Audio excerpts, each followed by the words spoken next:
వరాలు కావాలా, వరాలు ఇచ్చే దేవుడు కావాలా అనే విషయం గురించి కాసేపు మనం ఆలోచన చేద్దాం. లోకంలో మనుషులు వరాలు కావాలని కోరుకునే వాళ్ళు ఉన్నారు, వరాలు ఇచ్చే దేవుడు కావాలని కోరుకునే వాళ్ళు ఉన్నారు. అర్థమవుతుందండి? కొరింథీయులకు రాసిన మొదటి పత్రిక 15:19 ఆ మాట చదువుదామండి. ఈ జీవితకాలం మట్టుకే మనము క్రీస్తునందు నిరీక్షించుచున్న వారమైన మనుషులందరికంటే దౌర్భాగ్యమే ఉందము అనే మాట ఉంటుంది అక్కడ. కొరింథీయులకు రాసిన మొదటి పత్రిక 15:19 ఉందండి మాట. ఈ జీవితకాలం మట్టుకే అంటే ఈ జీవితకాలం అంటే ఏది? ఈ భూమి మీద జీవించే జీవితం ఎంతకాలం? 78 సంవత్సరాల జీవితం. ఈ జీవితకాలం మట్టుకనే దేశప్రభు కావాలి మనకి. మనం క్రీస్తునందు నిరీక్షించు వారమైన ఈ జీవితకాలం మట్టుకే మనం క్రీస్తునందు నిరీక్షించుచున్న వారమైన మనుషులందరికంటే దౌర్భాగ్యులమై ఉందము. ఇది ఈ జీవితకాలం కోసం మనం యేసుప్రభుని నమ్ముకోవడం. ఈ జీవితకాలం కోసం కాదు, ఇంకో జీవితం ఉంది మరణం తర్వాత, యుగ యుగాలు ఉండే జీవితం. పరలోకంలో సదాకాలము యేసుప్రభుతో ఉండడానికి, దేవునితో ఉండడానికి, పరిశుద్ధాత్మతో ఉండడానికి, కోట్లాది పరిశుద్ధులతో మనం ఉండడానికి ఈ భూమి మీద ఉన్నప్పుడు సిద్ధపడాలా, రక్షణ పొందాలా. అందును బట్టి చూడండి, కొందరు అన్యజనుల గురించి మనం ఆలోచన చేస్తే వాళ్ళు, అయ్యా మాకు కొంచెం ఒంట్లో జబ్బు ఉంది, లేకపోతే మాకు ఏదో సమస్య ఉంది, ప్రార్థన చేయండి అని వస్తారు. అన్యజనులు వాళ్ళు జబ్బు కోసం వచ్చారు, వాళ్ళు జబ్బు తగ్గిపోగానే మళ్ళీ వాళ్ళు ఇంకా రారండి. ఇంకా అంటే వీళ్ళకి ఏం కావాలి? కొందరికి వరాల కోసం దేవుని సంధికి వస్తారు, వరాలు పొందుకున్న తర్వాత దేవుని విడిచిపెట్టి వెళ్ళిపోతారు. అన్యులే కాదండి, ఈరోజు క్రైస్తవులు కూడా అలాంటి వాళ్ళు ఉన్నారు. దేవుడు నమ్ముకున్న తర్వాత వాళ్ళకి ఉద్యోగాలు వచ్చాయి, ఉద్యోగాలు చాలు. ఇలా డబ్బు కలిగింది, డబ్బు చాలు. బంగారం కలిగింది, బంగారం వచ్చింది చాలు. ఇంకా దేవుడు ఏం కావాలి ఇచ్చాడు, ఇచ్చిన తర్వాత ఇక దేవుడు మర్చిపోయిన వాళ్ళు ఉన్నారు, లేరా? అంటే వీళ్ళకి ఏం కావాలి? వరాలు కావాలి తప్ప వరాలు ఇచ్చే దేవుడు అక్కర్లేదు. దేవుడిని విడిచిపెట్టి వెళ్ళిపోతున్నారు, దేవుడు మర్చిపోతున్నారు. ఇలాంటి వాళ్ళు ఒక రకమైన మనుషులు. అయితే మరో రకమైన మనుషులు ఎవరంటే, వరాల కంటే శ్రేష్టమైన వాడు ఎవరు? వరాలు ఇచ్చే దేవుడు. అలాంటి దేవుడు కావాలని వచ్చేవాళ్ళు ఉన్నారండి. వారు దేవుడిచ్చే వరాలని, దేవుడిచ్చే ఆశీర్వాదాలను చూడరు. మాకు వరాలు ఇచ్చే దేవుడే కావాలని కోరుకుంటారు. మాకు ఎవరు కావాలి? వరాలు ఇచ్చే దేవుడు కావాలి. ఓ రోజు రాజుగారు తన ప్రజలందరికీ విలువైనటువంటి బహుమతులు ఇవ్వడానికి సిద్ధంగా ఉన్నారు. అక్కడ బహుమతులు అన్నీ పెట్టారు. ఎవరు నచ్చిన బహుమతి వాళ్ళు తీసుకోవచ్చు అని చెప్పారు.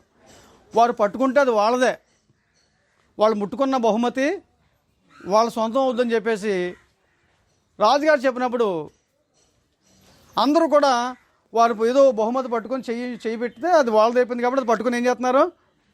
వెళ్ళిపోతుంది. ఏది ముట్టుకుంటే వాళ్ళది. అది రాజుగారు ఇస్తున్న బహుమతులు, అవి విలువైనవి. అందులో ఒకడికి తనకు అదృష్టం అంతా కూడా బహుమతుల మీద లేదండి, రాజు మీద ఉంది. రాజుగారిని ఎత్తేసుకున్నాడంట. ఎవరిని పట్టుకున్నాడండి? అయ్యా రాజుగారు మీరు నాకు కావాలా? ఇవన్నీ అవసరం లేదా నీకు? నాకు అక్కర్లేదండి. సరే నన్ను ఏం చేయమంటావు? ఏం లేదండి, నా ఇంటికి ఒక రోజు వచ్చి భోజనం చేయాలి. అతనికి అసలు ఇల్లు ఏముంది? చిన్న పాక, అందులో దూరడానికి అవ్వదు. అందులోకి వెళ్ళి రాజు వచ్చి భోజనం చేస్తాడా? అతని ఇంటికి వెళ్ళడానికి దారి లేదు, రోడ్డే లేదు. కాబట్టి ఒక 10 రోజుల్లో రోడ్డు తయారైపోయింది, 10 రోజుల్లో రాజు ప్యాలెస్ తయారైపోయింది. రాజుగారికి ఏం కావాలో ఫర్నిచర్ అంతా ఉంది, లోపల వస్తువులు ఉన్నాయి. అన్నీ సమకూర్చిన తర్వాత రాజు వచ్చి ఏం చేశాడని అక్కడ భోజనం చేసిన తర్వాత అతను మెచ్చుకొని అప్పుడు అతనికి విలువైన బహుమతులు ఇచ్చాడట. కాబట్టి మనం ఏం కోరుకుంటున్నాం చెప్పండి? రాజును కోరుకుందామా? రాజు ఇచ్చే బహుమతులు కోరుకుందామా? చూడండి, ఆశీర్వాదాలు లేకపోతే వరాలు అనేవి 2 రకాలుగా ఉంటాయి. ఒకటి భౌతిక సంబంధమైనవి, ఫిజికల్ బ్లెస్సింగ్స్ అంటారు. భౌతిక సంబంధమైన ఆశీర్వాదాలు, వరాలు, అవి దేవుడు ఎవరికి ఇస్తాడంటే అందరికి ఇస్తాడు. ఏంటవి?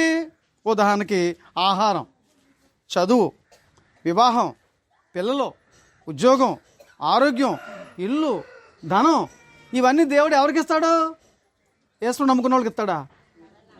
యేసును నమ్ముకున్న వాళ్ళకి ఇవ్వట్లేదా దేవుడు? ఆయన అందరికీ దేవుడే కదా. చూడండి, మత్తయి సువార్త 5:45 మాట ఉంటుంది, ఆయన మంచివారి మీదను చెడ్డవారి మీదను తన సూర్యుని ఉదయింపజేసి నీతిమంతుల మీదను అనీతిమంతుల మీదను వర్షాన్ని వర్షింపజేస్తానని ఉంటుంది. ఎండా వాళ్ళని ఎవరి మీదకి వస్తున్నాయి? మంచివాళ్ళ పొలం మీదకి వస్తున్నాయా, చెడ్డల పొలం మీదకి వస్తున్నాయా? అవునండి. వర్షం వచ్చేస్తుంది అనుకోండి, మంచివాళ్ళు పడుతుందా, చెడ్డవాళ్ళు పడుతుందండి? అది మీకు అర్థమైతే మంచివారి మీద, చెడ్డవారి మీద, నీతిమంతుల మీద. కాబట్టి ఈ బౌద్ధ దేవుళ్ళు అందరికీ దేవుడు ఇస్తాడండి. ఇంకో మాట మనం చదువుకుంటాము లోకాసు వార్త 6:35లో. లోకాసు వార్త 6:35లో ఆయన కృతజ్ఞత లేని వారులను దుష్టులేడలను ఉపకారి ఉన్నాడు.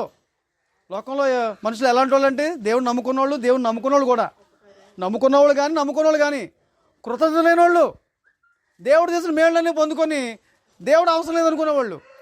దేవుడిచ్చే గాలి కావాలి, దేవుడిచ్చే ఆహారం కావాలి, దేవుడిచ్చే నీళ్ళు కావాలి, దేవుడిచ్చే ఎండ కావాలి, దేవుడిచ్చే వర్షం కావాలి, దేవుడిచ్చేవన్నీ కావాలి, కానీ ఎవరు అవసరం లేదు. ఆయుష్ దేవుడు ఇవ్వాలి, ఆరోగ్యం దేవుడు ఇవ్వాలి, అన్నీ దేవుడు ఇస్తాడండి. ఆయన అందరికీ జీవమును ఊపిరిని సమస్తమును దయచేవాడు. ఆయన దేవుడిచ్చే వరాలు కావాలి, కానీ దేవుడు మాత్రం మనుషులకి కృతజ్ఞత లేనివాళ్ళు. పాముకు చూసారా, దాని పాలేసి గుడ్డేస్తే కృతజ్ఞత ఉండదు. ఆ పాలేసి గుడ్డేసిన వాళ్ళ మీద తిరగబడుతుంది చంపడానికి. కుక్కకు భోజనం పెట్టండి, ఆ రాత్రి అంతా ఇంటిని ఏం చేస్తుంది? ఇంగిలి ముద్ద తిని. ఆయన కృతజ్ఞత లేని వాళ్ళను దుష్టులను ఆయన ఉపకారిగా ఉన్నాడు. అదండి ఆయన ప్రేమ. మంచివారి మీద ఆయన ప్రేమ ఉంది, చెడ్డవారి మీద ఆయన ప్రేమ ఉంది. కాబట్టి కేవలం వీటి కొరకే యేసుప్రభువుని నమ్ముకోకూడదండి, దేవుడు నమ్ముకోకూడదండి. ఈ బౌద్ధ ఆశీర్వాదాలు దేవుడు అందరికీ ఇస్తాడు, వాటి కోసం దేవుడు నమ్ముకోవద్దు. నేను మాట చెప్తాను, విమానం ఎక్కిన తర్వాత అక్కడ తినడానికి త్రాగడానికి అన్నీ ఫ్రీగా ఉంటాయి, అన్నీ తినొచ్చు, అన్నీ త్రాగొచ్చు లోపల కూర్చున్న వాళ్ళకి. అంతేకాదు, ఒకవేళ విమానం ఏదన్నా సమస్య వచ్చి అక్కడన్నా ఆగిందనుకోండి, ఒకవేళ ఏదన్నా ఎయిర్పోర్ట్లో, అప్పుడు కూడా వాడు తినడానికి త్రాగడానికి ఫ్రీగానే ఇస్తారు. ఒకరోజు ముసలైన వాళ్ళ అబ్బాయి దగ్గరికి విమానం ఎక్కాడు, టికెట్ తీసాడు వాళ్ళ అబ్బాయి. ఇతను ఏం డబ్బులు తెచ్చుకోలేదు. డబ్బులు తెచ్చుకోకపోతే ఆకలి వేస్తుంది, తాగుదాం అనుకుంటున్నాడు, తిందాం అనుకుంటున్నాడు, అక్కడ అన్నీ కనబడుతున్నాయి, తీసుకోడు. అన్నీ ఇస్తున్నారు, వద్దంటున్నాడు. అదే చెప్తానండి, అన్నీ ఇస్తున్నాడు, వద్దంటున్నాడు. దిగేసిన తర్వాత ఎవరో పెద్దయినా, అయ్యా ఎక్కడికి వెళ్తున్నావు? మా అబ్బాయి దగ్గరికి వెళ్తున్నాను బాబు. మరి నీ కడుపులో ఏమైనా ప్రాబ్లం ఉందా? లేదు లేదు లేదు, బాగానుంది కడుపు. మరి ఇన్ని స్నాక్స్ ఇస్తుంటే, ఇన్ని తినడానికి ఇస్తుంటే, ఇన్ని త్రాగడానికి ఇస్తుంటే నువ్వు వద్దంటావేమి? డబ్బులు లేవు బాబు, నువ్వు అమాయకుల్లాగా ఉన్నావు, డబ్బులు ఇవ్వక్కర్లేదు, నీ డబ్బులు ఎక్కడ తీసుకున్నారు? నువ్వు తినడానికి తాగడానికి టికెట్లోనే అయ్యి బాబాయ్ అని చెప్పేసి బాధపడుతున్నాడంట. కాబట్టి నేను ఇక్కడ మీకు చెప్పింది మీకు అర్థమైతే, విమానం ఎక్కితే అన్నీ ఫ్రీగానే దొరుకుతాయి, కానీ వాటి కోసం ఎవరిని విమానం ఎక్కుతారండి? విమానం ఎక్కుతారంట, స్నాక్స్ ఇస్తారంట, మరి ఇంత ఖరీదైన టికెట్ తీసుకొని విమానం ఎక్కుతారు ఎవరన్నాను? క్రీస్తు సంఘం విమానం ఎక్కితే నీకు అన్నీ ఫ్రీయే, అన్నీ ఇస్తాడు ఆయన, కానీ వాటి కోసమే ఈ విమానం, క్రీస్తు సంఘం విమానం నువ్వు ఎక్కకూడదు. అది నేను అంటున్నాను. ఎందుకని నువ్వు యేసుప్రభువుని నమ్ముకుంటే ఆయన నీకు ఆహారం ఇస్తాడు, చదివిస్తాడు, వివాహాలు జరుగుతాయి, దేవుడు పిల్లలు పుడతారు, పిల్లలు గొప్పవాళ్ళు అవుతారు, ప్రయోజకులు అవుతారు, ఉద్యోగాలు వస్తాయి, వాళ్ళకి ఆరోగ్యం ఇస్తాడు, ఇల్లు ఇస్తాడు, ధనం ఇస్తాడు, అన్నీ ఇస్తాడు, మనకి ఇస్తాడు. కాబట్టి వీటి కోసం దేవుడు నమ్ముకోకూడదు. మరి ఏటి కోసం దేవుడు నమ్ముకోవాలి? ఆశీర్వాదాలు రెండు రకాలు. రెండో రకం ఏంటంటే ఆత్మ సంబంధమైన ఆశీర్వాదాలు అంటాడు, వాటిని స్పిరిచువల్ బ్లెస్సింగ్స్ అంటారు. ఎఫెసీయుల పత్రిక 1:3 ఉంది, ఒకసారి చదవండి. ఆయన ఎఫెసీయుల పత్రిక 1:3 ఏముంది?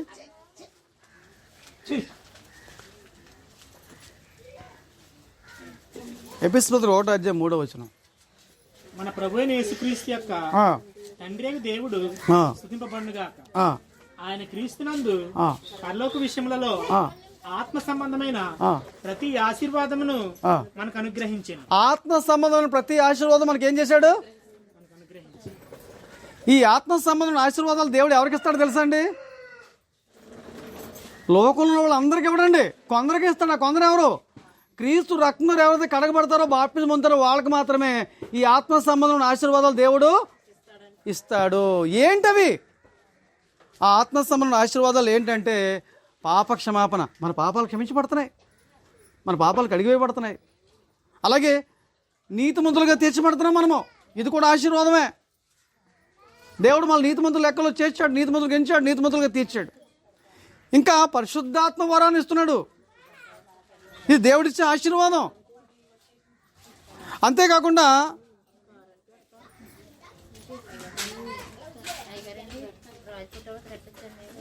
పెట్టుకోండి పరిశుద్ధాత్మ వరం. తర్వాత అండి దేవుని కుమారులు అవ్వడం, కుమారత్వాన్ని దేవుడు మనకు అనుగ్రహిస్తున్నాడు. ఏమనుగ్రహిస్తున్నాడు అంటే దేవుడు మనకి కుమారత్వాన్ని ఇచ్చాడు, మనం ఆయన కుమారులు కుమార్తెలు. అంతేకాకుండా దేవుని రాజ్యంలో ప్రవేశం దొరుకుతుంది మనకి, పరలోక రాజ్యంలో. అలాగే క్రీస్తు సంఘంలో సభ్యులం అవుతున్నాం. అలాగే ధర్మశాస్త్రం నుండి విడుదల పొందుతున్నాం, మనకు కొత్త నిబంధన ఇచ్చాడు. క్రొత్త నిబంధన కూడా మనకి ఆత్మ సంబంధమైన ఆశీర్వాదమే. అంతేకాకుండా మరణము నుండి విడుదల. ఏ మరణం నుండి? రెండవ మరణం నుండి, నరకం నుండి మనకు విడుదల దొరుకుతుంది. ఇవి చాలవండి. కాబట్టి నేను చెప్తున్న ఆశీర్వాదాలు, ఒకటి భౌతిక సంబంధమైనవి, రెండు ఆత్మ సంబంధమైనవి. భౌతిక సంబంధమైన ఆశీర్వాదాలు దేవుడు అందరికీ ఇస్తాడు, కానీ ఆత్మ సంబంధమైన ఆశీర్వాదాలు కొందరికి ఇస్తాడు. కొందరు ఎవరు చెప్పండి? క్రీస్తు రక్తం ద్వారా కడగబడినవారు. అందును బట్టి ఈ ఉదయకాల సమయంలో మనం నేర్చుకునే పాఠం ఏంటంటే, వరాలు కావాలా, వరాలు ఇచ్చే దేవుడు కావాలా అంటే దేనికి మీరు ఓటేస్తారా? నిజమే, చెప్పడానికైతే వరాలు ఇచ్చే దేవుడే కావాలంటారు, కానీ చేతల్లోకి వస్తే మాత్రం మాకు వరాలే కావాలంటారు. మీ సంగతి నాకు తెలియదా? అర్థమవుతుందా అండి? మీరే కాదు, నేను అలాంటోడేమో, ఒకవేళ నేను అలాంటోడేమో, వరాలే కావాలని కోరుకుంటున్నామేమో ఒకవేళ. మనం వరాలు కావాలా, వరాలు ఇచ్చే దేవుడు కావాలా? సరే, కొన్ని ఉదాహరణలు మీకు గ్రంథంలో మీకు నేను చూపిస్తాను. మొట్టమొదటిగా యోబు గారి గురించి మనం చదువుకున్నప్పుడు, యోబు భార్య గురించి మనం ఆలోచన చేస్తున్నప్పుడు, యోబు ఎవరంటాడో తెలుసా అండి? వరాలు ఇచ్చే దేవుడు కావాలని కోరుకుంటున్నాడు తప్ప వరాలు కావాలని కోరుకున్నవాడు కాదండి. మరి యోబు భార్య అయితే వరాలు కావాలని కోరుకుంటుంది తప్ప వరాలు ఇచ్చే దేవుడు ఎమ్మకే అక్కర్లేదు. కానీ యోబుకైతే వరాలు ఇచ్చే దేవుడు కావాలని కోరుకుంటున్నాడు అతను యోబు. యోబు గురించి మనం చదువుకున్నప్పుడు ఏమండి, యోబు గ్రంథం 1వ అధ్యాయం 2-3 వచనాలు చదివితే అతను గొప్ప ఆస్తిపరుడు అండి. చదవండి, 1వ అధ్యాయం 2-3 వచనాలు చదువునైనా ఒకసారి. ఊజు దేశం నందు యోబు అనొక మనుష్యుడుండెను. అతడు యథార్థవర్తనుడును న్యాయవంతుడున్నాయి, దేవుని యందు భయభక్తులు కలిగి చెడుతనమును విసర్జించిన వాడు. ఎంత మంచి లక్షణాలండి అతడు! యథార్థవర్తనుడు, న్యాయవంతుడు, దేవుని భయభక్తి కలిగినవాడు, చెడుతనాన్ని అసహించుకునేవాడు. చదవండి ఇంకాను. అతనికి 7 కుమారులు. కొడుకులు ఎంతమంది అండి? 7. ముగ్గురు కుమార్తెలను, 3 కూతుళ్ళు కలిగిరి. అది వాళ్ళకి ఆస్తి. అతనికి 7,000 గొర్రెలను, 7,000 గొర్రెలు, 3,000 ఒంటెలను, 3,000 ఒంటెలు, 500 జతల ఎడ్లను, 500 జతల ఎడ్లు, 500 ఆడుగాడిదలను, 500 ఆడుగాడిదలు కలిగి బహుమంది పనివారును. ఎంతమంది పనోళ్ళు ఉన్నారో? బహుమంది పనోళ్ళు. అతనికి ఆస్తిగా నుండిన గనుక తూర్పు దిక్కు జనులందరిలో అతడే గొప్పవాడిగా నుండెను. ఆ దినాల్లో ఆస్తులుగా ఏ వెంచబడేవంటే పశు సంపద. ఎంత పశు సంపద ఉంటే అతను అంత గొప్ప ధనవంతుడు అనమాట. ఈరోజు ఒక వ్యక్తి ధనవంతుడు అన్నా దేని బట్టి చెప్తాను చెప్పండి? పశు సంపద కాదు. ఏముంటే గొప్ప ధనవంతుడు? డబ్బు ఉండాలి. అదే డబ్బు వస్తే ఇవన్నీ ఉంటాయండి. డబ్బు, పొలాలు మంచిదే, బంగారం, వీళ్ళు గొప్ప ధనవంతులు అనమాట. కానీ ఇక్కడ ధనవంతులు ఎవరు? ఇక్కడ విస్తారమైనటువంటి పశు సంపద ఉంటే వాళ్ళు ధనవంతులు అనమాట. యోబు గొప్ప ధనవంతుడు అండి. అవన్నీ లెక్కలేస్తే కొన్ని కోట్లకు ఆస్తుంది. అంతా కూడా మీరు లెక్కలేస్తే, ఖరీదు కడితే అంత ఆస్తి ఉంది. ఇతడు మొట్టమొదటి సంగతి ఏంటంటే ఆస్తిపరుడు. రెండో సంగతి ఏంటంటే అతడు ఐశ్వర్యవంతుడు. ఆస్తిపరుడు అని చెప్పాను, కానీ ఇంకో మాట మీకు అర్థమవుతుంది. అది ఏంటంటే ఐశ్వర్యం. చెప్పండి, ఏంటి ఐశ్వర్యవంతుడు అంటే? ఏంటి ఐశ్వర్యం? ఆస్తి వేరు, కానీ రెండు ఒకరే అనుకుంటాం మనం. ఇక్కడ ఐశ్వర్యం ఏంటంటే, మనం ఇప్పుడే చదివాం మనం, అతనికి ఉన్నటువంటి 10 మంది పిల్లలు కూడా అతను ఏంటి చెప్పండి? అది ఐశ్వర్యం. ఎలా చెప్పగలం మనం? ఎలా చెప్పగలం అంటే 127వ కీర్తన 3వ వచనంలో మనం చదివితే, కుమారులు యెహోవాను గురించు స్వాస్థ్యము అన్నాడండి. స్వాస్థ్యం అంటే ఏంటి? విలువ కట్టలేనంత చెప్పనసక్యంగానంత ఆస్తి, గర్భఫలం అని ఇచ్చు బహుమానం అన్నాడండి. మరి ఆదికాండం 15:1 అబ్రహాంతో దేవుడు మాట్లాడుతూ మాట అన్నాడు. ఏమన్నాడు చూడండి.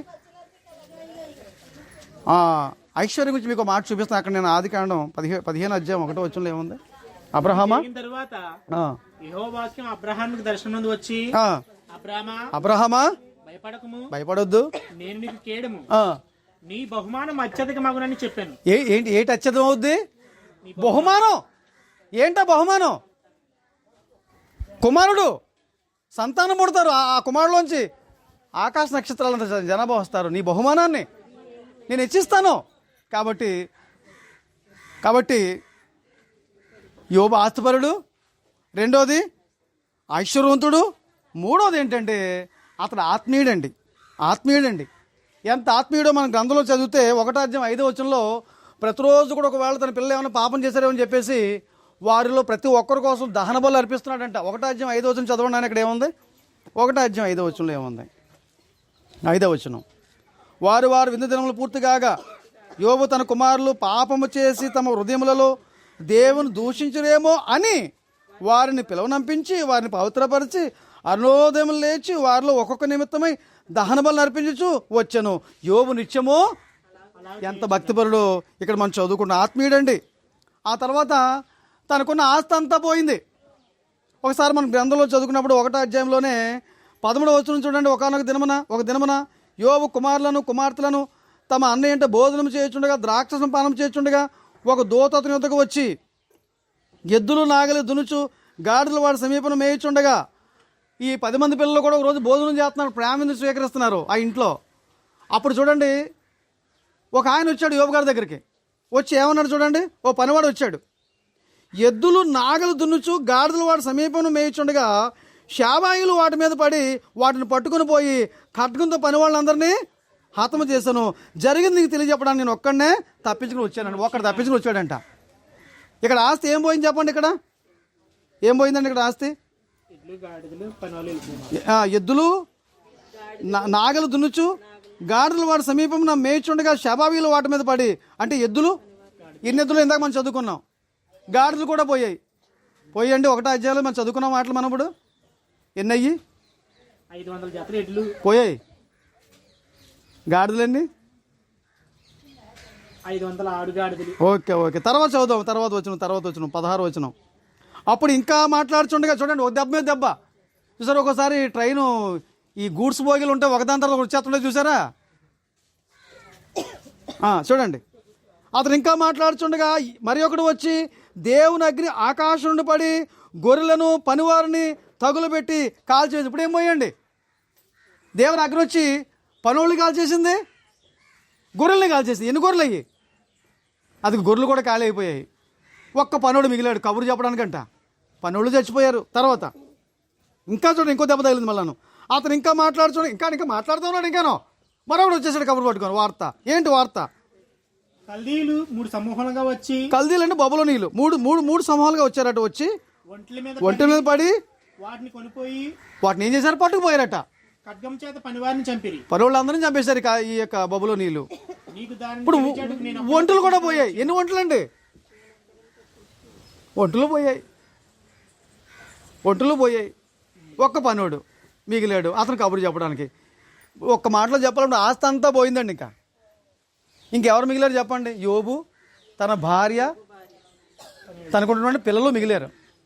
ఇప్పుడు ఆ పిల్లలు కూడా చచ్చిపోతారు. చదువుదాం ఇప్పుడు. అది చాలా బాధకర విషయం. చదవండి. ఇంకా అతను మాట్లాడుచుండగా వేరొకడు వచ్చి 18 చదువు నాన్న. అతను మాట్లాడుచుండగా వేరొకడు వచ్చి నీ కుమారులు నీ కుమార్తెలు తమ అన్నయ్య భోజనం వారు అన్నగారి ఇంట్లో భోజనం చేస్తున్నారు. ద్రాక్షరసం పానం చేయుచుండగా ద్రాక్షరసం త్రాగుతున్నారు. గొప్ప సుడిగాలి ఏమొచ్చిందటండి? ఒక పెద్ద సుడిగాలి వచ్చిందంట. ఆ సుడిగాలి రాగానే ఆ ఇంటిని కొట్టగానే ఇల్లు కూలిపోయిందంట. అరణ్య మార్గంగా వచ్చి ఆ ఇంటి 4 మూలలను కొట్టగా అది యవనముల మీద పడినందున, యవనస్తుల పడ్డం వలన వారు చనిపోయారు. ఎంతమంది చచ్చిపోయారండి? ఒకరోజు ఊహించుకోండి, 10 మంది శవాలు ఎదుర్కొంటా ఉంటే ఎవరైనా తట్టుకోగలరండి? ఒక బిడ్డ చచ్చిపోతేనే తట్టుకోలేము. 7 కొడుకులను 3 కూతుళ్ళును శవాలుగా ఉన్నారు. ఒకేసారి చనిపోయారు. ఒక్కరూ మిగలలేదు. ఇవన్నీ ఎవరిచ్చారని చెప్తున్నాడు యోబు? ఇంతకని ఎవరు తీసుకున్నారని చెప్తున్నాడు? ఇలా చెప్పగలమా మనము? ఇలా చెప్పగలమా? అతను భక్తి జీవితం చూడండి. అప్పుడు అంటాడు యోబు 1వ అధ్యాయంలో, మనం చదువుతాం మనప్పుడు 1వ అధ్యాయము 21, 22 వచనాలనండి. చదవండి సారి. నేను నా తల్లి గర్భంలో నుండి 20 వచనం కూడా చదువుతారా? అప్పుడు యోబు లేచాడు, తన పై వస్త్రాన్ని చింపేసుకున్నాడు, తల వెనుకలు గొరిగించేసుకున్నాడు, నేల మీద సాష్టాంగ నమస్కారం చేస్తూ దేవుడికి ప్రార్థన చేస్తున్నాడు. ఏమన్నాడు చూడండి ఇప్పుడు అతను. నేను నా తల్లి గర్భంలో ఎలా వచ్చాను నేను? అవునా కాదా? ఇది వాస్తవా కాదా? ఎలా వచ్చాను చెప్పండి? తల్లి గర్భంలోంచి ఏమైనా పట్టుకొచ్చామా? దిగంబరిగా వచ్చాను. ఇంకో మాట చెప్పండి. దిగంబరిగానే మళ్ళీ తిరిగి వెళ్ళిపోతాను నేను. యెహోవా ఇచ్చెను, యెహోవా తీసుకొను, యెహోవా నామానికి స్తుతికలను గాక. ఇంకో మాట ఉంది. ఈ సంగతులలో ఏ విషయమందును యోబు ఏ పాపమును చేయలేదు. తన నోటి మాట ద్వారా దేవుడు నాకు అన్యాయం చేయడం మాట కూడా దేవుడు అన్యాయం చేసినని చెప్పలేదు. చూసారండి, నోరు జారలేదండి. మనం ఎంత నోరు జారేస్తామో, చిన్న జలుబు వస్తే చాలు ఎంత దేవుడు అన్యాయం చేశాడు, చేతులాపోతున్నాను. చిన్న సమస్యకే ఎన్ని కష్టాలు అనిపించాడండి యోబు. ఆస్తి అంతా పోయింది, బిడ్డలు ఒకసారి చచ్చిపోయారు. ఎవరు తట్టుకుంటారు చెప్పండి? ఇవన్నీ దేవుడు ఇచ్చాడు, దేవుడు తీసుకుంటాడు అంటున్నాడు. నాకు వరాలు అక్కర్లేదు, ఆశీర్వాదాలు అక్కర్లేదు, మరి ఎవరు కావాలి? వరాలు ఇచ్చే దేవుడు నాకు. అదండి యోబు యొక్క మరి భక్తి జీవితం. ఆ తర్వాత మనం చదువుకుంటే అరికాలు మొదలుకొని నన్నెత్తు వరకు బాధకరమైన కురుపులట. ఎక్కడ చోట్లు కాళ్ళు లేదు, చీవునెత్తులు కారుతుంది, రక్తం కారుతుంది, చీవం కారుతా ఉంది. అలాంటి పరిస్థితుల్లో చిల్లపెంకి ఒకటి తీసుకొని ఏం చేశాడు చెప్పండి? గోకడం. ఎలా ఉంటుందో సార్ ఊహించుకొని చూడండి. ఎలా ఉంటుందో సార్ ఊహించుకొని చూడండి. ఎంత బాధపడుతున్నాడో, ఎంత బాధపడుతున్నాడో. ఏమండి యోబు యొక్క భక్తి జీవితం చూసారండి. 2వ అధ్యాయము 9, 10 వచనాలు మనం చదివితే 9, 10 వచనాలు చదవండి. అప్పుడు వచ్చింది, శరీరం కుళ్ళిపోయిన తర్వాత భార్య వచ్చి అంటుంది, ఏమయ్య ఇంకా నీ యథార్థను వదలవా? ఏమంటుందండి? 7 నుండి 9 చదవండి, మీకు సులువుగా అర్థం అవుతుంది. 7 నుండి చదవండి. కాబట్టి అపవాది యెహోవా సన్నిధి నుండి బయలువెళ్ళి అరికాలు మొదలుకొని నడినెత్తి వరకు బాధగల కురుపులతో యోబును మొత్తెను. ఎక్కడ చోట్ల కాళ్ళు లేదండి. అరికాలు మొదలుకొని నడినెత్తి వరకు బాధకరం కురుపులతో యోబు బాధపడుతున్నాడు. శరీరం అంతా కుళ్ళిపోయింది. అతడు ఒళ్ళు గోక్కొనుటకై చిల్లపెంకి తీసుకొని బూడిదలో కూర్చుండగా. ఎక్కడ కూర్చున్నాడండి? బూడిదలో కూర్చున్నాడు. చదివేయండి. అతని భార్య వచ్చి నీవు ఇంకను యథార్థతను వదలకిందువా? ఏమంటుందండి? ఇంకా నీ యథార్థతనే వదలకిందువా? ఇంకా నీ యథార్థను వదలవయ్యా, దేవుని దూషించి చచ్చిపో. ఏమంటుందండి? అంటే అమ్మకి ఏం కావాలో? వరాలు కావాలా? వరాలు ఇచ్చే దేవుడు కావాలా? అంటే ఇవన్నీ ఇచ్చినప్పుడు దేవుడు మంచోడు, ఇవన్నీ తీసేసుకోగానే దేవుడు మంచోడు. దేవుడు అన్నీ చేసినట్లుగా మాట్లాడుతుందండి. ఎవరు? యోబు భార్య. అప్పుడు కూడా యోబు మళ్ళీ ఏమన్నాడు చూడండి, ఎంత ఆత్మీయుడు చూడండి. అప్పుడు ఏమన్నాడు తెలుసా అండి? అందుకతడు మూర్ఖురాలు మాట్లాడినట్లు నీవు మాట్లాడుచున్నావు. మూర్ఖురాలు అన్నాడండి? అనలేదు. ఒక మూర్ఖురాలు, బుద్ధి లేనిది, జ్ఞానం లేనిది, వివేకం లేనిది ఎలా మాట్లాడుతున్నావు అలా మాట్లాడుతున్నావు అన్నాడు. ఏమ్మా, మనం మేలైతే అనుభవించ తగుదమా? కీడైతే అనుభవించ తగమా? దేవుడు అనుమతిస్తే మేలైనా అనుభవిద్దాం, కీడైనా అనుభవిద్దాం అన్నాడు లేదన్న మాట. చదవండి మాట. మనం దేవుని వల్ల మేలు అనుభవించుదామా? మేలైతే అనుభవిస్తామా? కీడు మనము అనుభవింప తగదా? కీడు అనుభవించ తగదా అని ఈ సంగతుల్లో ఏ విషయమందును యోబు నోటి మాటతోనూ నేను పాపం చేయలేదు. చూసారండి, యోబు తన నోటి మాట ద్వారా కూడా దేవుడు నాకు అన్యాయం చేయడం మాట నోటంట. నేను చాలాసార్లు చూస్తుంటాను. ఈ చనిపోయిన సమయ కార్యక్రమాలకు వస్తున్నప్పుడు నేను వాళ్ళు ఊరుకున్న పక్కలో చూరుకోరు. అప్పో నీకు ఎంత అన్యాయం జరిగిపోయింది, దేవుడు ఎంత అన్యాయం చేశాడే అంటదండి. నోరుమే కొట్టేయాలి దెబ్బకని, నోరుమే అనాలా. నువ్వేమంటున్నావు అంటే అవును చెల్లి నిజమే, దేవుడు ఎంత అన్యాయం చేశాడు అంటున్నావు. ఆవిడికి బుద్ధి లేదు, నీకు అంతకంటే బుద్ధి లేదు. దేవుడు అన్యాయం చేస్తాడా? ఎవరు చెప్పారు దేవుడు అన్యాయం చేస్తాడని? దేవుడు ఎవరికి అన్యాయమో చేయడండి. దేవుడు ఎవరికి అన్యాయం చేయడండి. ఏమండి ఇంకా యోబు గ్రంథంలో చూడండి, యోబు పరిస్థితి ఎలా ఉందో ఒకసారి 19వ అధ్యాయం తీయండి. 14 వచనాలు చదివేయండి. 19వ అధ్యాయము, యోబు గ్రంథం 19వ అధ్యాయము 14 నుండి 20. నా బంధువులు నా యొద్దకు రాకయున్నారు. ఆ. నా ప్రాణ స్నేహితులు. ఏమండి ఏమండి ఈ మాటలు ఎంత మంచి మాటలండి. బంధువులు అంటే ఎవరి దగ్గర రావట్లేదటండి. నా యొద్దకు రాకయున్నారు. రావట్లేదు రావట్లేదు. 19:14 గారు చదువుతున్నారు. Okay okay okay. నా బంధువులు నా యొద్దకు రావట్లేదు, నా ప్రాణ స్నేహితులు నన్ను మర్చిపోయారు, నా ఇంట దాసి జల్లు నన్ను అన్యునిగా ఎంచుతున్నారు, నేను వారి దృష్టికి పరదేశనై ఉన్నాను, నేను నా పనివాని పిలువగా వాడేమి పలుకుండా ఉన్నాడు, ఆడు కూడా లోకమైపోయింది. నేను వాడిని బతిమాలవలసి వస్తుంది. నా ఊపిరి నా భార్యకు, నేను ఊపిరి తీసుకోవడం నా భార్యకు అసహ్యంగా ఉంది. నేను కన్న కుమారులు నా వాసన అసహించుకుంటున్నాను. నేను కన్న కుమారులు చిన్నపిల్లలు సహా నన్ను తృణీకరిస్తున్నారు. నేను లేచుడు చూసి నేను బాలు నా మీద దోషంలో పలుకుతున్నారు. నా ప్రాణ స్నేహితులందరికీ నేను అసహ్యం అయిపోయాను. నేను ప్రేమించేవారు నా మీద తిరుగుబడి ఉన్నారు. నా ఎముకలు నా చర్మంతో నా మాంసముతోను అంటుకొని ఉన్నవి. దంతములు అస్థి చర్మము మాత్రము నాకు మిగిలింపబడి ఉన్నది. దేవుని హస్తం నన్ను మొత్తి ఉన్నది. నా మీద జాలిపడుడి, నా స్నేహితులారా నా మీద జాలిపడుడి. ఏమండి యువ పరిస్థితి ఎలా ఉందో ఒకసారి ఆలోచన చేస్తున్నారండి. మనం 20 వచ్చిన వరకు చదివేశామండి. చదివేశాం. అందును బట్టి ఇలాంటి పరిస్థితుల్లో యోబు ఏమన్నాడు తెలుసా అండి? 27 అధ్యాయం 5 వచనం చదవండి. అయితే 27:5 త్వరగా చదవాలా? ఇదిగో ఇక్కడ చదువుతారు. రామకృష్ణ చదవనివ్వండి. 27:5 చదవనివ్వండి. మీరు చెప్పినది న్యాయమని నేను ఏమాత్రమును ఒప్పుకోను. ఇదిగో మీరు చెప్తుంది న్యాయమని నేను అనుకోవట్లేదు. ఇదిగో నేను పాపం చేస్తే శిక్ష వచ్చింది అంటున్నారు మీరు. నేను ఏ పాపం చేయలేదు. మీరు చెప్పింది నేను న్యాయంగా అనిపించట్లేదు. చదవండి. ఇంకా మరణమగు వరకు నేనెంత మాత్రమును యథార్థతను విడువను. ఎప్పటిదాకా నా యథార్థం వదలంటున్నాడండి. స్నేహితులు వచ్చి అంటున్నాను నువ్వు ఏదో పాపం చేసావా అందుకే శిక్ష అనిపిస్తున్నావు అంటున్నారు వాళ్ళు. నేను ఏ పాపం చేయలేదు. నేను చనిపోయే వరకు నా యథార్థత నేను వదలలేను. ఏవైనా సరే, తావడో పేడో చావో రేవో ఏమైనా సరే దేవుడు మాత్రం నేను వదలను. ఇలా మనం అనగలమండి. 23 అధ్యాయం 10 వచనం చూడండి. 23 అధ్యాయం 10 వచనంలో ఏముంది? 23 అధ్యాయం 10 వచనం దేవుడిని శోధించకూడదు. నేను నడిచే మార్గము ఆయన తెలుసు. ఆయనను శోధించిన తర్వాత నేను సువర్ణం వల్లే కనబడుతాను. ఎలా మారుతాను నేను?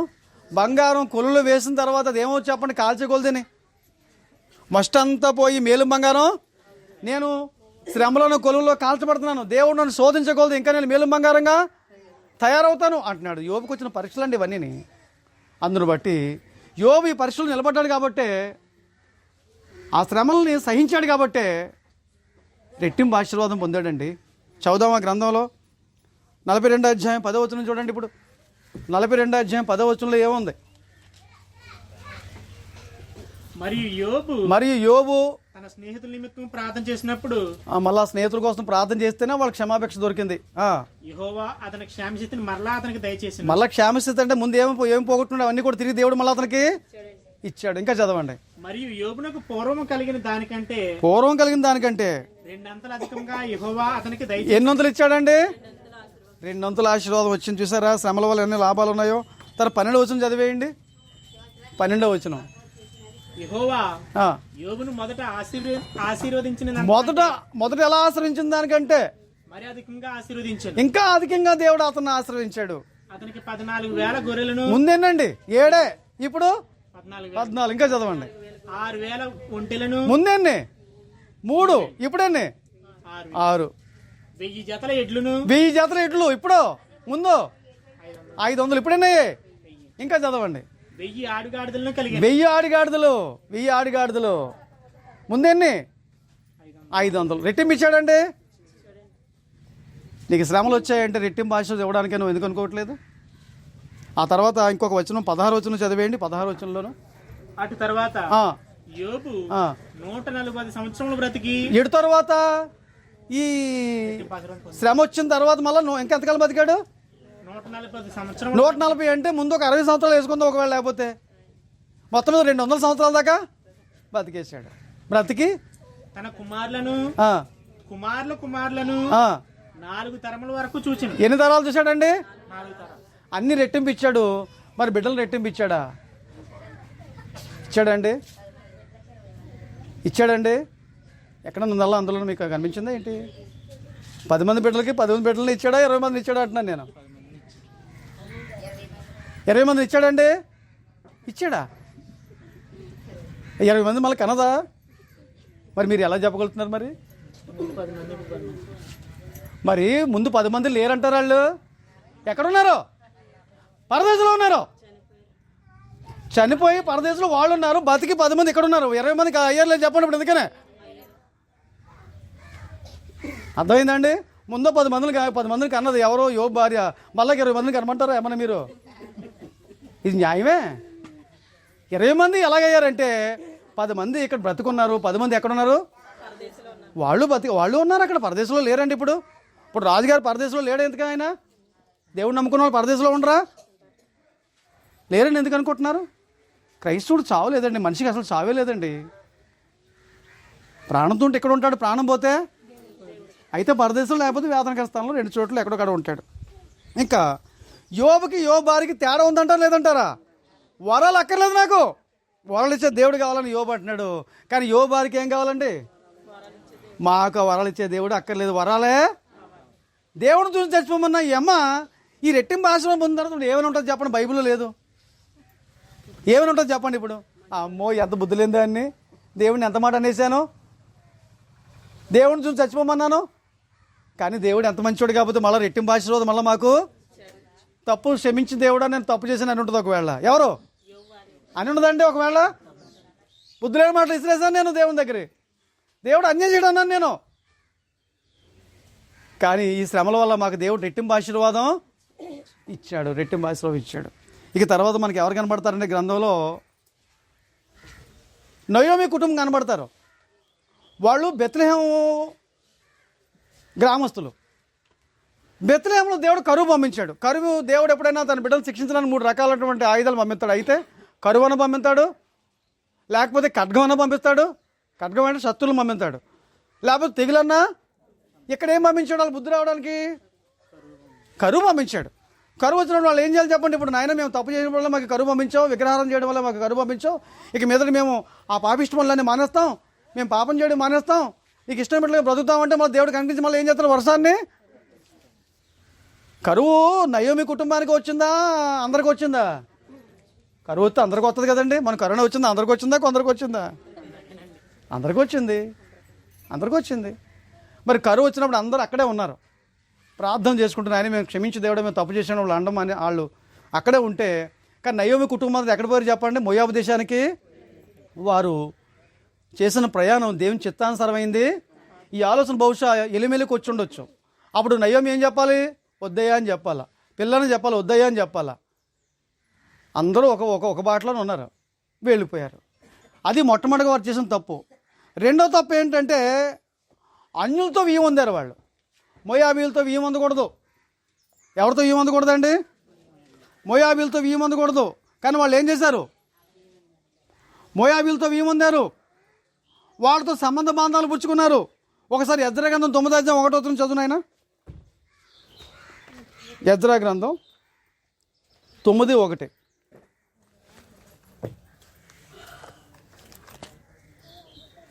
ఎజ్రా గ్రంథం 9వ అధ్యాయము 1వ వచనం. ఈ సంగతులు సమాప్తమైన తరువాత పెద్దల నా ఎదుగు వచ్చి ఇశ్రాయేలును, యాజకులను, లేవీయులను, కనానీయులు, హిత్తీయులు, పెరిజ్జీయులు, యెబూసీయులు, అమ్మోనీయులు. అక్కడ మనం చదువుకున్న దాంట్లో మోయాబీలు ఉన్నారు లేదు చెప్పండి? వాళ్ళతో ఏం చేయొద్దు అంటున్నాడు? అదిగో సంబంధ బాంధాలు పుచ్చుకోకూడదు. వాళ్ళు చేసిన పని తప్పది. 2వ వచనం మీకు నేను చూపిస్తాను. అది ఎక్కడంటే ఏమండి వారు చేసిన మరో తప్పు. నెహెమ్యా గ్రంథం 13:29 చూడండి. నెహెమ్యా గ్రంథం 13:29.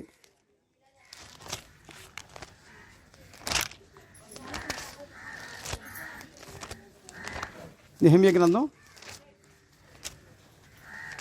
13:29.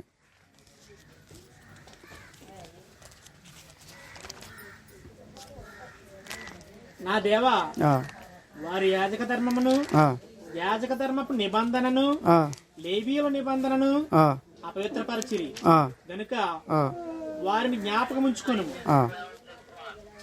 ఇలాగునా చాలండి.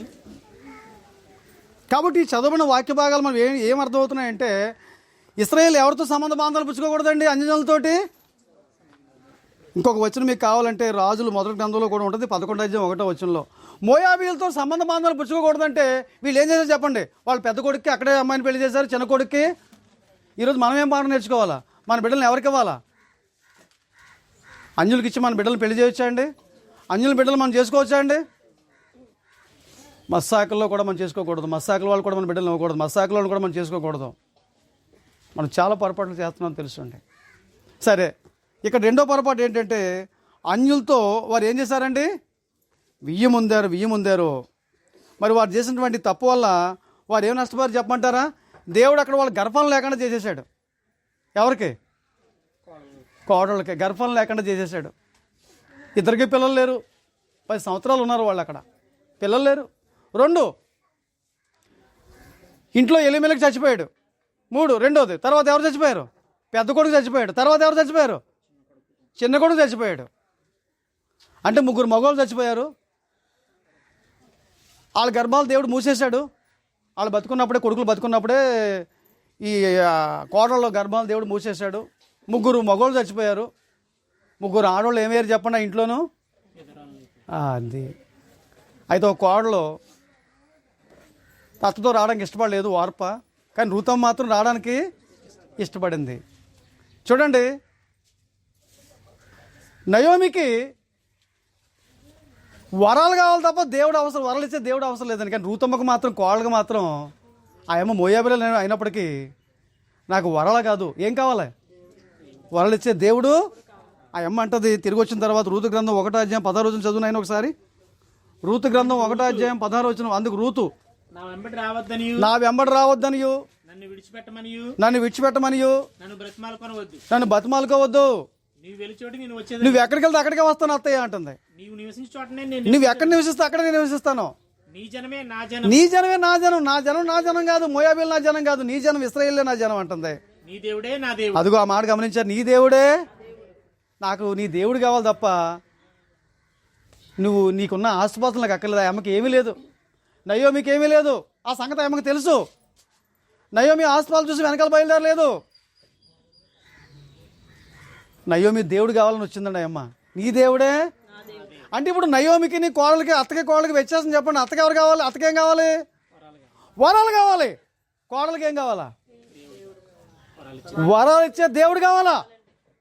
కోడలికేమో వరాలు ఇచ్చే దేవుడు కావాలి. అత్తగారికేమో, దేవుడు నమ్ముకున్న బిడ్డకేమో దేవుడు ఇచ్చే వరాలు కావాలి. దేవుడు నమ్మని అంజనాలకి అయితే మాత్రం వరాలు ఇచ్చే దేవుడు. ఎంత వ్యత్యాసం ఉందో చూసారా? ఒకరోజు నిజంగా చెప్పాలంటే, పెద్ద కొడుకు చచ్చిపోయిన తర్వాత బుద్ధి వచ్చి ఇంటికి వస్తే బాగున్నాను, అప్పుడు రాలేదు. రెండో కొడుకు చచ్చిపోయిన తర్వాత భర్త చచ్చిపోయిన తర్వాత బుద్ధి వస్తే బాగున్నాను, తిరిగి రావచ్చు, రాలేదు. పెద్ద కొడుకు చచ్చిపోయిన తర్వాత బుద్ధి రాలేదు. ఇక చిన్న కొడుకు కూడా చచ్చిపోయిన తర్వాత వాళ్ళు 10 సంవత్సరాలు ఉన్నారు. బెత్లెహేములో పంటలు పండుతున్నాయి, వర్షాలు వస్తున్నాయని చెప్పేసి విని బయలుదేరిందండి. ఇంతగా అంతా మీకు ఎందుకు చెప్తున్నానంటే, ఇక్కడికి వచ్చిన తర్వాత దేవుడి మీద కంప్లైంట్ ఇచ్చింది అమ్మ. ఇంతకని ఏమంటుందంటే, వచ్చిన తర్వాత దేవుడు నాకు అన్యాయమో, ఎంతవరకు ఆవిడ చేసిన తప్పులని మీకు చెప్పాను నేను. ఆమె చేసిన ప్రయాణం సరైనది కాదు, రైట్ కాదు, దేవుని చిత్తానుసారం కాదు. అన్యులతో వీమందును కూడా దేవుని చిత్తానుసారం పని మాత్రం చివరికి అంటది అమ్మ ఏమదో మాట చదివేస్తాను చూడండి. చదివేద్దాం, గ్రంథంలో చదివేద్దాం. చూడండి, 1వ అధ్యాయము రూతు గ్రంథం 20-21 వచనాలు చదవండి. ఆమె సర్వశక్తుడు నాకు చాలా దుఃఖం కలుగజేసింది కనుక. సర్వశక్తి నాకు ఏం చేశాడు? చాలా దుఃఖం కలుగజేశాడండి. తప్పంతా ఎవరిదండి? దేవుడిదట. సర్వశక్తి నాకు చాలా దుఃఖం కలుగజేశాడు. రెండో తరం చూడండి. ఇక నన్ను నయోమి అనకండి. నయోమి అంటే మధురం. నన్ను మారానండి. మారంటే చేదు. నా జీవితం చేదైపోయింది. మధురంకున్న జీవితం ఏమైపోయింది? దానికి కారణం ఎవరు? నేను కాదు. ఎవరు మరి?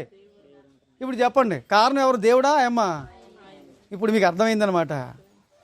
మీరు దేవుడిని అంటారా? ఒక్క మాటలో చెప్పాలంటే నయోమి మాటల యొక్క విధానం ఎలాగుందంటే, దేవుడు నాకు అన్యాయం చేసినట్లుగా మాట్లాడుతుందండి. దేవుడు అన్యాయం చేస్తాడండి? ఏమంటే యోబు గ్రంథంలోనూ మాట ఉంటుంది 34:10. దేవుడు అన్యాయం చేయటం అసంభవం అని ఉంటుందండి అక్కడ. ఏది అసంభవం అంటండి? అసాధ్యం అది. దేవుడు అబద్ధం అంటూ. ఎబ్రీ పత్రిక 6:10 కూడా అదే మాట ఉంటుంది. ఎబ్రీ పత్రిక 6:10 ఏముందో చూడండి. దేవుడు అన్యాయస్తుడు కాదు ఆయన. దేవుడు ఎవరికి అన్యాయం చేయడు. కాబట్టి ఎప్పుడు కూడా మనం తొందరపడి దేవుడు నాకు అన్యాయం చేయడం మాట భార్యలా కానీ నయోమిలా కానీ మనం అనకూడదండి. దేవుడు ఎవరికి అన్యాయం చేయడు. అక్కడ ఉందండి మాట. ఎబ్రీ పత్రిక 6:10 మీరు చేసిన కార్యమును మీరు పరిశుద్ధులకు ఉపచారం చేసి ఇంకనూ ఉపచారం చేయుచుండ చేత తన నామమును బట్టి చూపిన ప్రేమను మరుచుటకు దేవుడు అన్యాయస్తుడు కాడు. ఉందండి మాట. దేవుడు ఎవరటండి? అన్యాయస్తుడు కాడు. దేవుడు అన్యాయస్తుడు. దేవుడు అన్యాయం చేస్తాడా? దేవుడు అన్యాయం చేయడు. కానీ అమ్మ మాటలు పద్ధతి ఎలాగుందండి? దేవుడు అన్యాయం చేసినట్లుగా మాట్లాడుతుంది. ఎవరో నయోమి. దేవుడు అన్యాయం చేస్తాడా? కాబట్టి క్రైస్తువులు కొన్నిసార్లు శ్రమలు వస్తాయి. ఆ శ్రమలు కొన్నిసార్లు దేవుని వల్ల వస్తే పర్వాలేదు. కొన్నిసార్లు మనమే ఏం చేస్తున్నాం? కోరి కొని తెచ్చుకుంటున్నాం శ్రమల్ని. అన్నిటికీ దేవుడి మీద మనం నేరం మోపకూడదండి.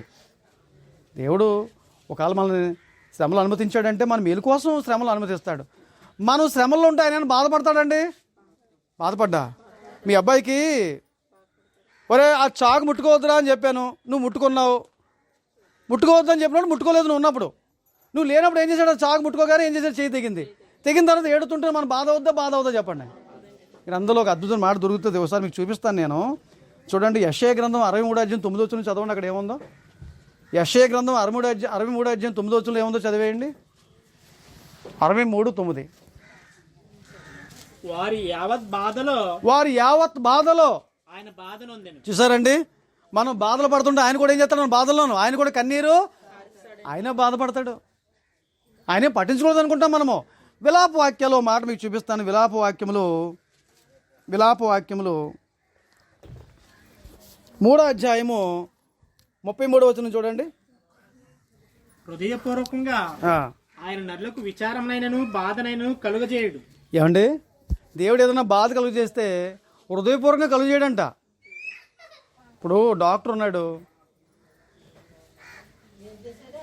ఇక్కడ కోసేశాడు.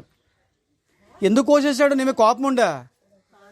లోపల పుండుని మేలుకొరే స్నేహితుడు ఆయన డాక్టర్ అంటేనే. హృదయపూర్వకంగా ఆయన ఎవరికి బాధని దుఃఖాన్ని కలుగు చేయడు. యోబుకైనా సరే హృదయపూర్వకంగా కలుగు చేయడు. నిన్ను పరీక్షించడానికి ఒకవేళ దేవుడు అనుమతించవచ్చు. ఒకవేళ నీకేదో మేలు చేద్దామని చెప్పేసి దేవుడు వాటిని అనుమతించవచ్చు, శ్రమలే కష్టాలని.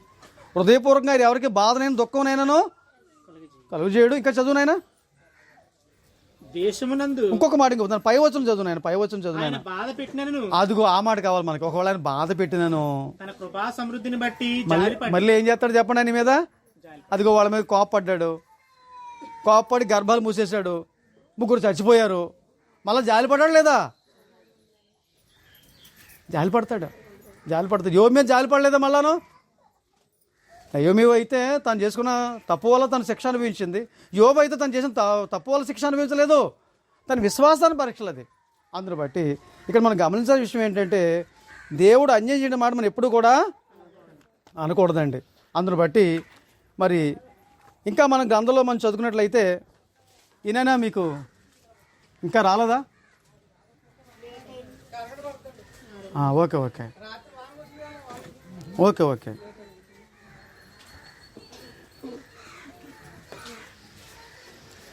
అర్థమవుతుందా అండి?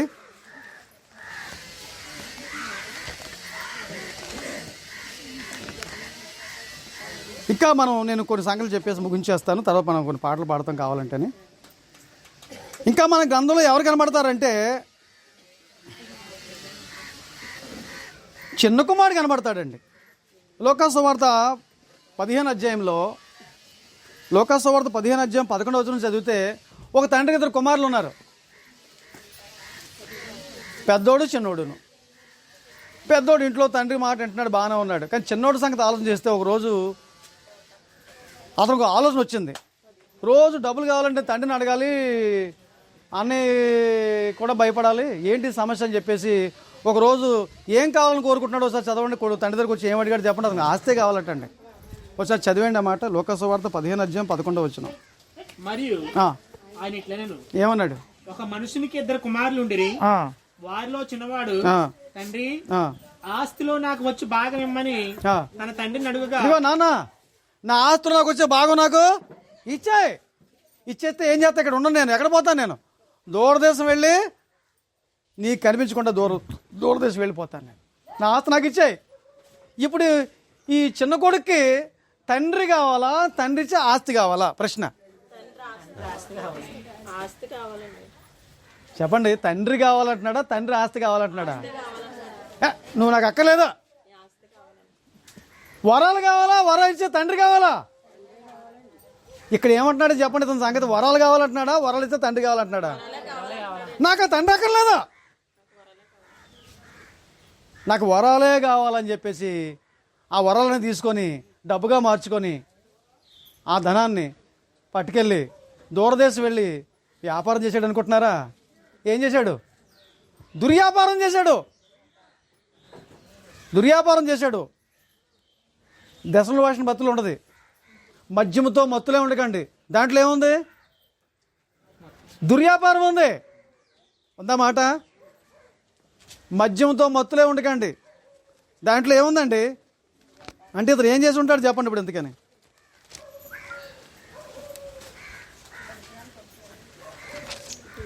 డబ్బంతా పట్టుకెళ్ళి ఏం చేశాడండి?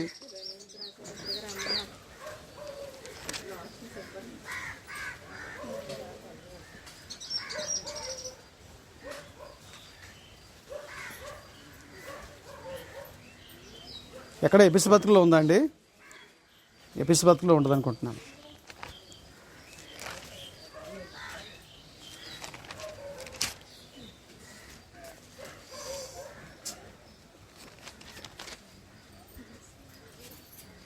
ఎపిసి 5:18 5:18 ఉందండి. ఏముంది? మరి మద్యంతో మత్తులై ఉండకుడి. ఏం చేయొద్దని అన్నాడండి? మద్యంతో మత్తులై ఉండకుడి, దానిలో దుర్వ్యాపారం కలదు. అంటే ఇతను వ్యాపారం చేస్తే లాభం వచ్చినండి. ఏం చేశాడు ఇతను? ఇంకా ఏం చేశాడు తెలుసా? అంటే ఆ డబ్బంతా పట్టుకెళ్ళి లోకసువార్త 15 అధ్యాయానికి ఏం చేశాడో ఉందండి. నీ ఆస్తిని వేషలతో తినివేసిన ఈ నీ కుమారుడు అంటాడు. ఆస్తిని ఏం చేశాడటండి? వేషలకు పెట్టాడంట. ముండకు పెట్టిన తిరిగి వస్తుందా? గోడ పెట్టిన తిరిగి వస్తుందంటే ఒక్కోసారి తిరిగి వస్తుంది. అద్దెకిస్తే డబ్బులు అని వస్తాయి. మరి రావండి. పెయింటింగ్లో చేసి చక్కగా తయారు చేస్తే అద్దె ఎక్కువ రాదా? గోడ పెట్టిందని తిరిగి వస్తుంది, ముండ పెట్టిన తిరిగి వస్తుందా? ఈ డబ్బా అంతా ఏం చేశాడండి? వేషలు తినేశారట. ఉందా మాట? లోకసువార్త 15 అధ్యాయంలో ఎన్నో వచనంలో ఉందా మాట?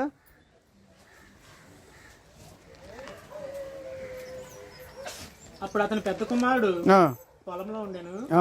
వాడు వచ్చి ఇంటి దగ్గరికి రాగా వాద్యము నాట్యము జరుగు చూచి దాసులో ఒకని పిలిచి ఏంటని అడిగా, ఆ దాసుడు అతనితో నీ తమ్ముడు వచ్చి ఉన్నాడు, అతడు తన ఎద్దకు సురక్షంగా వచ్చినందుకు నీ తండ్రి కొవ్విన పశువుని వధించినాను. అయితే అతడు కోప్పడి 30వ వచనం అండి. అయితే నీ ఆస్తిని వేషలతో తినివేసిన ఈ నీ కుమారుడు. ఆస్తిని ఏం చేశాడు చెప్పండి? ఒకటి తాగాడు, రెండోది ఏం చేశాడు? ఇక్కడ తినివేసి వేషలు పెట్టాడు ఖర్చు. ఏమయ్యా ఈ బ్రాస్లెట్ నాకు కావాలి ఇచ్చేస్తావా? ఓ నీకోసం బ్రాస్లెట్ ఏమైనా ఇచ్చేస్తాను. ఇది ఈ ఖరీదైన గొలుసు కావాలి నాకు ఇచ్చేస్తావా? గొలుసు ఏమైనా ఇచ్చేస్తాను. ఈ ఉంగరాలు తీసేసుకో. నీకేం కావాలో తీసేసుకో. డబ్బా అంతా అలా తగలేశాడు. చివరికి ఏమీ లేదు. అద్దె కట్టడానికి కూడా డబ్బులు లేవు. అన్నీ పోగొట్టుకున్నాడు. తినడానికి తిండి లేదు, కట్టుకోవడానికి బట్టలు లేవు. అతనున్న ఊర్లో కరువు వచ్చిందండి. మళ్ళాను ఆ కరువు వచ్చినప్పుడు ఆకలితో అందరూ ఇబ్బంది పడుతూ ఉన్నారు. ఎవరో ధనవంతులు కట్టుకుంటే భోజనం ఉంది. అప్పుడు యూదులకి పందులంటే అసహ్యం అండి. కానీ ఓ పందుల మేపు ఉద్యోగం కోసం వెళ్ళాడండి ఒక యజమాని దగ్గరికి. అతను ఏమన్నాడంటే, నీకు కొంచెం ఆహారం ఏదైనా పెడతాను తప్ప నీకు దగ్గర జీతం ఏమే, ఆ అన్నం పెట్టేయే చాలు అన్నాడు. అన్నం లేని రోజులు అవి, కరువు. అతను అన్నం కూడా సరిగా పెట్టలేకపోతుంటే ఈ ఆకలి రుచారదంటారు కదండి, నిద్ర సుఖమేరదంటారు కదండి. పందులు తినే పొట్టు తినని ఆశపడ్డాడండి. ఏం తిన్నాను ఆశపడ్డాడండి? అప్పుడు ఆ పందులు తినలేదట. ఇది కొత్త పందు వచ్చిందని చెప్పేసి పందులు తినకపోతే అప్పుడు బుద్ధి వచ్చిందంట. చాలామందికి అప్పుడు వస్తుంది బుద్ధి. ఎప్పుడు అంతా అయిపోయిన తర్వాత అప్పుడు వస్తే ఉపయోగం ఉందండి. ఆ బుద్ధి ఏదో ముందు వస్తే బాగుపడతారు కదా. ఒకటి తెస్తే గారి ముండకు బుద్ధి రాలేదంటే ఎవరో సామెత. అప్పుడు వస్తే ఉపయోగం ఉందండి. అప్పుడు వస్తే ఉపయోగం ఉందండి. బుద్ధి వచ్చిన తర్వాత అప్పుడు ఎవరు గుర్తొచ్చారు చెప్పండి?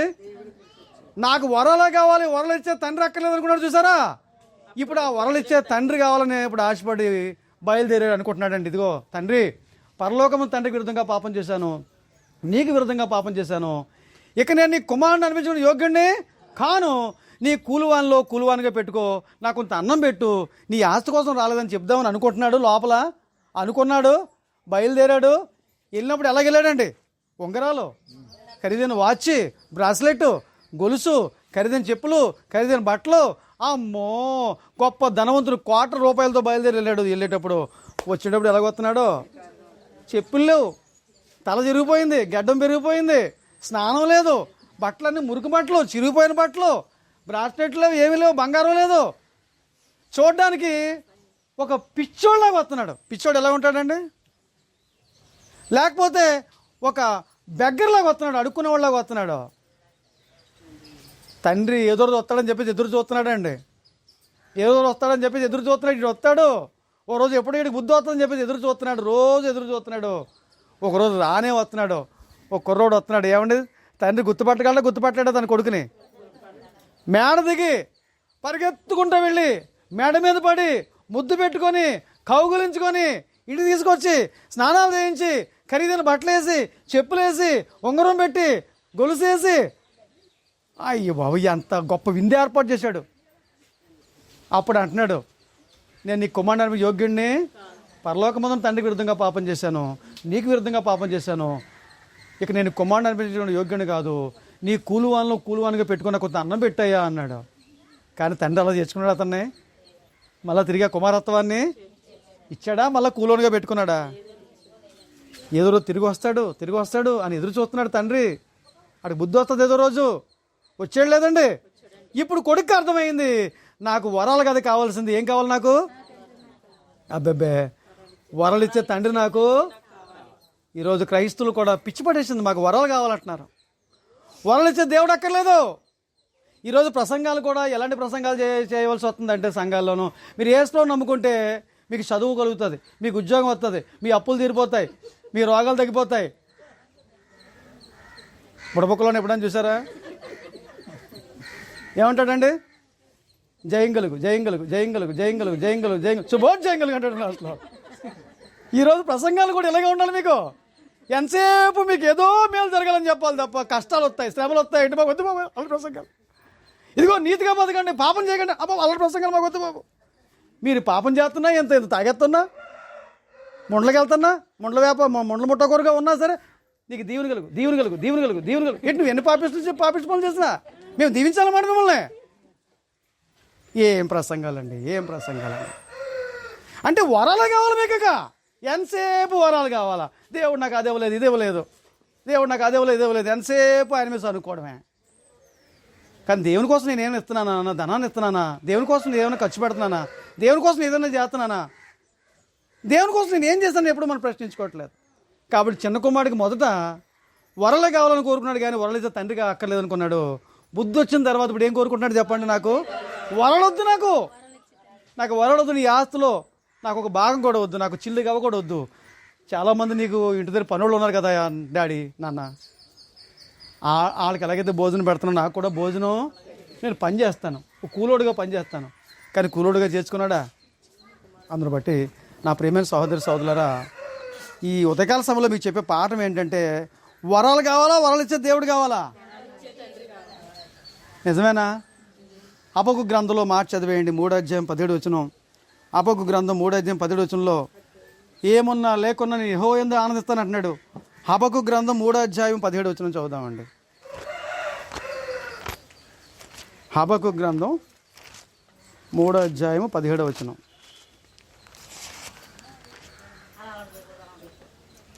అంజూరపు చెట్లు పూయకుండినను. ఏమంటే అంజూరపు చెట్లు పూసినప్పుడు నీ దేవునికి స్తోత్రాలు చెల్లిస్తాను, పూయకపోయినా దేవునికి స్తోత్రాలు. ఇంకా చదవండి. ద్రాక్ష చెట్లు ఫలించిన దేవుని స్తోత్రాలు, ఫలించకపోయినా దేవుని స్తోత్రాలు. చెప్పండి. ఒలివ చెట్లు కాపు లేక ఉండినను. ఒలివ చెట్లు కాపు కాసిన దేవుని స్తోత్రాలు చెల్లిస్తాను, ఆనందిస్తాను ప్రభునందు. కాపు కాయపోయినా ఆనందిస్తాను. చేనులోని పైరు పంటకు రాకపోయినను. పంటకొచ్చినా, పంట నా చేతికొచ్చినా ప్రభునందు ఆనందిస్తాను, దేవుని స్తోత్రాలు చెల్లిస్తాను. రాకపోయినా ప్రభునందు ఆనందిస్తాను, దేవుని స్తోత్రాలు చెల్లిస్తాను. గొర్రెలు దొడ్డిలో లేకపోయినను, గొర్రెలు దొడ్డుల్లో లేవంటే ఏమైపోయి చెప్పండి? రోగాలు వచ్చి చచ్చిపోయేమో, లేదా క్రూర మొక్కలు పట్టిపోయేమో, లేదా ఎవరు దొంగలు కనవేసి పట్టిపోయారేమో వాటిని. ఆ ఉన్న దేవుణ్ణి స్తుతిస్తాను, లేకపోయినా ఇంకా చదవండి. సాలలో పశువులు లేకపోయినా, సాల్లో పశువులు లేకపోయినా, ఉన్న దేవుని స్తోత్రాలే, లేకపోయినా దేవుని స్తోత్రాలు. ఇంకా చదవండి. నేను యెహోవా యందు ఆనందించెదను. ఎవరైనా ఆనందిస్తానన్నాడు? ఈరోజు మన గురించి ఆలోచన చేద్దాం. అన్ని మేలు కలిగితే ఆనందిస్తాం అనమాట. భార్యలాగా అన్నీ పోతే దేవుడు మంచోడు, దేవుడు అన్యాయస్తుడు అంటామేమో. అందుకే ఫిలిప్పీయులకు రాసిన పత్రికలో ఎల్లప్పుడూ ప్రభునందు ఆనందించండి అని ఉంది. ఫిలిప్పీయులకు రాసిన పత్రిక 3:1 ఉంది, 4:4 ఉంది. 3:1 4:4 ఒకటే మాట, ప్రభునందు ఆనందించండి. ఎల్లప్పుడు అంటే అర్థం ఏంటి చెప్పండి? కష్టాల్లోనూ సుఖాల్లోనా? కష్టాల్లో దేవుని స్తోత్రాలు చెల్లించాలా, సుఖాల్లో దేవుని స్తోత్రాలు చెల్లించాలా? కష్టం వచ్చినా సుఖం వచ్చినా సరే దేవుడికి మన స్తోత్రాలు. ప్రసంగి గ్రంథం 6:14 దేవుడు అంటే మనకి సుఖ దుఃఖాలు ఏం చేశాడు? జతపరిచాడంట. సుఖము దుఃఖము జీవితం అంటేనే. సుఖం ఉంటుంది, సుఖ దుఃఖాలిచ్చటే కలిచుండును, సావుతో రెండును విడిపోవును. సుఖ దుఃఖాలు ఇచ్చటే సుఖం ఉంటుంది మనిషికి. కానీ మనం ఏం కోరుకుంటున్నాం? సుఖమే కావాలా. మరి ఏమొద్దు మనకి? రెండు ఆయన జత చేశాడండి, వాటిని మనం అనుమతించాడు. సుఖం ఉంటుంది, దుఃఖం ఉంటుంది. చావు అనేది ఒక ఇంట్లో ఉంటుందా, అందరిలో ఉంటుందా? ప్రతి ఇంట్లో చావు ఉంటుందండి. చావులో లేదు ఉంటుంది చెప్పండి. కాబట్టి గుర్తుపెట్టుకోండి, ఎప్పుడు ఈ కష్టాలు ఇలాగే ఉంటాయి అనుకోకండి. చీకటి తర్వాత ఏముంటుందండి? వెలుగు ఉంటుంది. ఇప్పుడు చూడండి, పొలంలో చెట్లు ఆయా సీజన్లో ఒక్కోసారి మోడిబారిపోయి ఉంటాయి. మళ్ళీ ఒక సీజన్లో ఎలా ఉంటాయి? చక్కని ఫలాలు ఇచ్చే చెట్లుగా. ఒక్కోసారి భూమి నెరలు విడిసేసి చాలా భయంకరంగా ఉంటుంది. మళ్ళీ దాని టైం వచ్చినప్పుడు ఎలా ఉంటుంది పొలం? మళ్ళాను పచ్చని పంటతోటి కలకలాడుతూ ఉంటుంది మళ్ళాను. కాబట్టి ఎప్పుడు ఇలాగ ఉంటాం అనుకోకండి. కాబట్టి గుర్తుపెట్టుకోండి నా ప్రియమైన సహోదరులారా, దేవుడు అన్యాయస్తుడు కాడు. ఆయన ఎవరికి అన్యాయం చేయడు. ఇప్పుడు మన మీద దేవుడి మీద కోపపడకూడదు. ఎవరికో దేవుడి మీద కోపం వచ్చి ముఖం మీద ఉమ్మేసేద్దామని చెప్పేసి పైకి వేసాడంట. ఆకాశంలో ఉంటాడు కదా ఆయన అని. ఎక్కడ పడింది?